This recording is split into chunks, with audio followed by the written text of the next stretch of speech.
एक नए वीडियो में सबका स्वागत है। इस वीडियो में भगवान के डाकिए नामक कविता पढ़ने जा रहे हैं। यह कविता रामधारी सिंह दिनकर द्वारा लिखी हुई एक छोटी सी कविता है। ഈ വീഡിയോയിൽ നമ്മൾ ആറാമത്തെ പാഠമായ ഭഗവാൻ കെ ഡാക്കിയെ ആണ് പഠിക്കാൻ പോകുന്നത്. रामधारी सिंह दिनकर ആണ് ഈ കവിത എഴുതിയിട്ടുള്ളത്. इस कविता के माध्यम से उन्होंने विश्व बंधुत्व का संदेश देता है. ഈ കവിതയിലൂടെ നമ്മൾക്ക് വിശ്വബന്ധുത്വം എന്ന സന്ദേശമാണ് തരുന്നത്.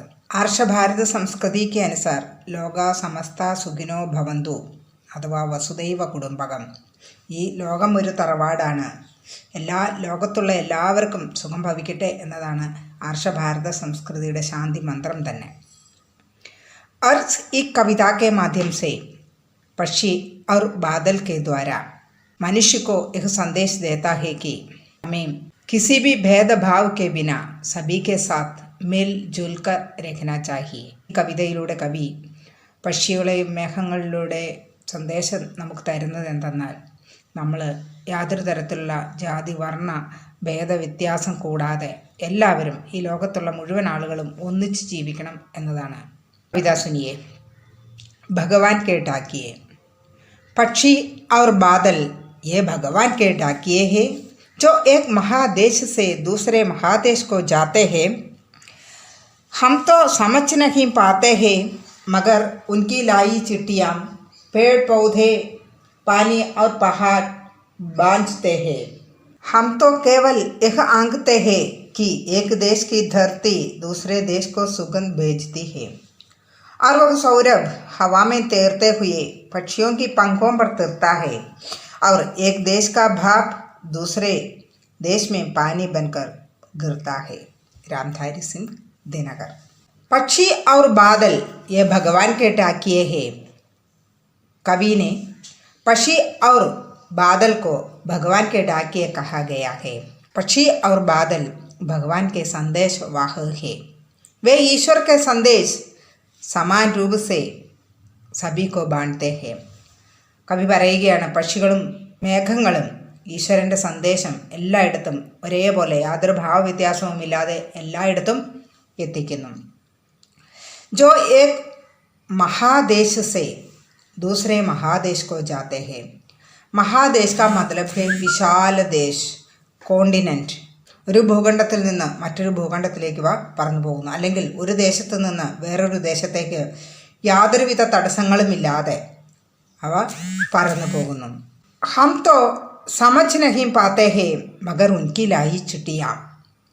कवि कहता है कि हम मनुष्य इन बादलों या പക്ഷിയോं द्वारा लाई गई चिट्ठियों को समझ नहीं पाते. ഈ പക്ഷികളും മേഘങ്ങളും കൊണ്ടുവരുന്ന സന്ദേശങ്ങൾ നമുക്ക് വായിക്കാൻ കഴിയില്ല, നമുക്ക് മനസ്സിലാവില്ല. മഗർ ഉൻകി ലായി ചിട്ടിയാം പേड़ पौधे पानी और पहाड़ बांझते हैं.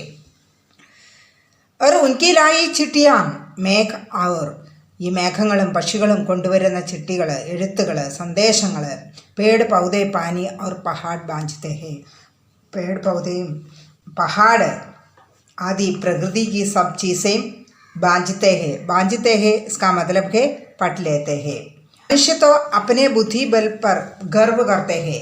वो मनुष्य तो सबसे बुद्धिमान आदमी समझते हैं. लेकिन ये पक्षियाँ और बादल द्वारा लाई गई चिट्ठियों को समझने में और पढ़ने में मनुष्य असमर्थ है. കവി പറയുകയാണ്, മനുഷ്യൻ ആണ് ബുദ്ധിയുള്ള ഏറ്റവും ബുദ്ധിയുള്ള ശ്രേഷ്ഠനായ സൃഷ്ടി എന്ന് പറയുന്നത് മനുഷ്യനാണ് എന്ന് അഹങ്കരിക്കുന്നവരാണ് മനുഷ്യർ. പക്ഷേ ഈ മേഘങ്ങളും പക്ഷികളും കൊണ്ടുവരുന്ന സന്ദേശത്തെ വായിക്കാൻ, അത് മനസ്സിലാക്കാനുള്ള സാമർഥ്യം മനുഷ്യനില്ല. പക്ഷേ പ്രകൃതിയിലെ മറ്റു വസ്തുക്കളായ വൃക്ഷങ്ങളും ചെടികളും വെള്ളം, सरोवर, नदी, समुद्र, पहाड़, ये सब प्रकृति के अन्य चीज़ों को ये बादल या पक्षी द्वारा लाई गई चिट्ठियों को पढ़ लेते हैं. हम तो केवल यह आंकते हैं कि एक देश की धरती दूसरे देश को सुगंध भेजती है. हम यह जानते हैं एक देश की धरती से दूसरे देश में सुगंध भेजती है. कैसे भेजती है? और वह सौरभ हवा में तैरते हुए पक्षियों की पंखों पर तैरता है और पक्षियों की पंखों पर और हवा में तैरते हुए, तीर्ता है इसका मतलब के तैरते हुए, ഇങ്ങനെ നീന്തി ഒഴുകി ഒരു ദേശത്തെ വിരിയുന്ന പൂക്കളുടെ സുഗന്ധവും സൗരഭ്യവും കാറ്റിൽ അല്ലെങ്കിൽ പക്ഷികളുടെ ചിറകിലൂടെ ഇങ്ങനെ ഒഴുകി ഒഴുകി മറ്റൊരു ദേശത്തേക്ക് എത്തുന്നു. നമ്മൾ മനുഷ്യർ കേവലം അതിന് ചില വസ്തുക്കൾ നമ്മൾ മറ്റു ദേശത്തേക്ക് അയക്കുന്നു എന്ന് മാത്രമാണ് മനസ്സിലാക്കുന്നത്. ലേക്കിൻ ये तो भगवान का संदेश एक देश से दूसरे देश में पहुंचाते हैं और एक देश का भाप दूसरे देश में पानी बनकर गिरता है. एक देश के पानी से बने हुए भाप बादल बनकर दूसरे देश में जाकर पानी के रूप में, वर्षा के रूप में बरसते हैं. हम न कह सकते हैं कि हमारे देश की पानी से बनने वाले भाप दूसरे देश में जाकर न बरसना है, लेकिन यह प्रकृति का नियम है, ईश्वर का संदेश है, क्योंकि प्रकृति के सब कुछ, सभी वस्तुओं को ईश्वर ने समान रूप से भोगने का दिया है. हमें किसी भी प्रकार का भेदभाव नहीं करना है. ഭഗവാൻ നമുക്ക് തരുന്ന സന്ദേശം ഇതാണ്. ഈ പ്രകൃതിയിലെ എല്ലാ വസ്തുക്കളെയും നമുക്ക് തുല്യമായിട്ട് എല്ലാവർക്കും, ഈ ലോകത്തുള്ള എല്ലാവർക്കും തുല്യമായിട്ട് അനുഭവിക്കാനാണ് പ്രകൃതി തന്നിരിക്കുന്നത്. പ്രകൃതി യാതൊരു ഭേദ വ്യത്യാസവും ആരിലും കാണിക്കുന്നില്ല. ഏ പക്ഷി और बादल देश के सीमाओं को नहीं मानते हैं. ഈ പക്ഷികൾ അല്ലെങ്കിൽ മേഘങ്ങൾ ഒരിക്കലും ദേശത്തിൻ്റെ അതിർത്തികളെ മാനിക്കുന്നില്ല. അവരെ അതിർത്തികളെ മാനിക്കാതെ അവർക്ക് ഇഷ്ടമുള്ളതുപോലെ, അവർക്ക് തോന്നുന്നത് പോലെ ഒരു ദേശത്തു നിന്ന് മറ്റൊരു ദേശത്തേക്ക് പറന്നു പോകുന്നു. അങ്ങനെ പക്ഷി ഒരു ദേശത്തെ സുഗന്ധം മറ്റൊരു ദേശത്ത് എത്തിക്കുന്നു. അതേപോലെ ഒരു ദേശത്തെ വെള്ളം കൊണ്ടുണ്ടാകുന്ന ഭാപ്പ്, ഭാപ്പ് का मतलब के वाटर वेपर, भाप बादल बनकर दूसरे देश में जाकर बरसते हैं. ഒരു മറ്റൊരു ദേശത്ത് പോയിട്ട് മഴയായി പെയ്യുന്നു. हम देख सकते हैं कि यहाँ देशों के बीच में प्रकृति में कोई भेदभाव नहीं है. सभी देश एक समान है. दिनकर जी का कहना है कि पक्षी और बादल ईश्वर के संदेशवाहक है.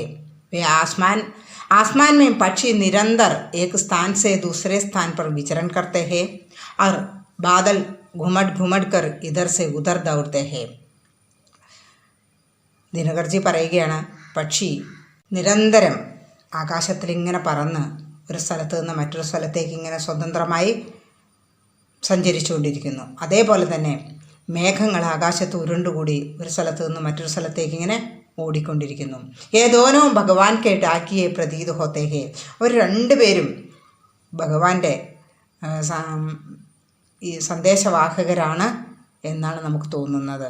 ക്യോങ്കി इनको देखकर ऐसा एहसास होता है कि भगवान का संदेश पाकर एक विशाल देश को पार करते हुए वे दूसरे देश में जाते हैं और ईश्वर का संदेश बांटते हैं. ഇവരെ കണ്ടാൽ, ഈ മേഘങ്ങളെയും പക്ഷികളെയും കണ്ടാൽ നമുക്ക് ഇങ്ങനെയാണ് തോന്നുന്നത്.